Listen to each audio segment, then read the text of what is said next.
And this is the top 10 offensive lines, according to On3.com, one of many different sites that covers college football. Those are the top 10 offensive lines. Michigan, of course, last year with that powerful running game. Notre Dame at 2. Baylor, which had one of the greatest turnarounds from one year to the next ever when it comes to how they played offensively and what the offensive line did under Eric Mateos in that wide zone with Jeff Grimes as well. Georgia, Ohio State, Georgia. Oregon, who ran, remember, through Ohio State. Arkansas 7, Sam Pittman and company. Cincinnati, Brigham Young, a couple of future Big 12s, and Louisville.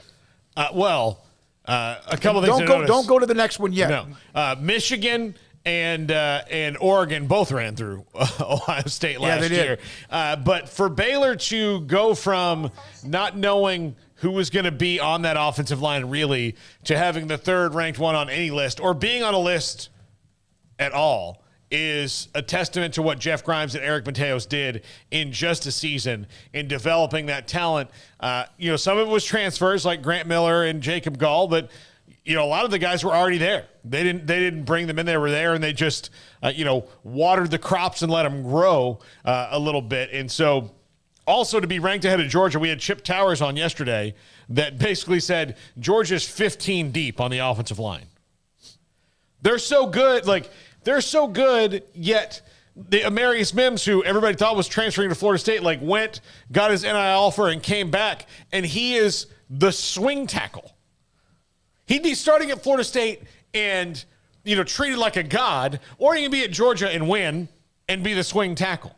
I mean, so that's how deep they are, and Baylor third ahead of them. And, of course, I do think I agree with Michigan. What Jim Harbaugh has done really, really well is build the lines at Michigan. What he hasn't done so much is get a quarterback, which is the most shocking thing to me. And they had good quarterback play last year, but that it took him that long to get a quarterback when he'd been building the line so well was really a surprise. So it would seem to be, if they can be so good on both sides of the ball, Michigan could be back again this year, contending for the Big Ten title, but I'll wait and see on that. Not yet, but remember the 10 teams on that list. Again, this is just one of many.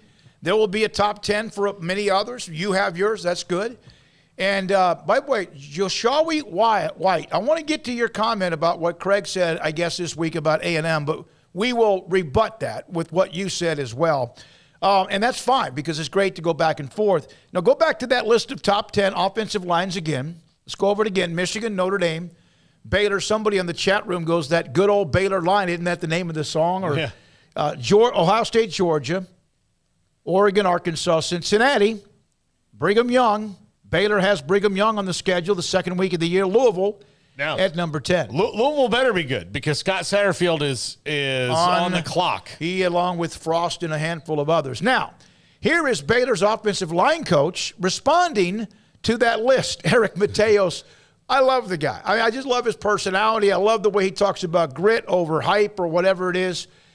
This is Eric Mateos, the Baylor offensive line coach, with a bottle of poison. Now, we have to get a poll here.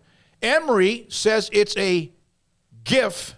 I was told after I said it was a GIF that it's a GIF. Jack thinks it's a GIF. Garrett, what do you think it is? I call it a GIF. It's a GIF. And Paul? I'm GIF. You know why I'm GIF? Because the G stands for graphics.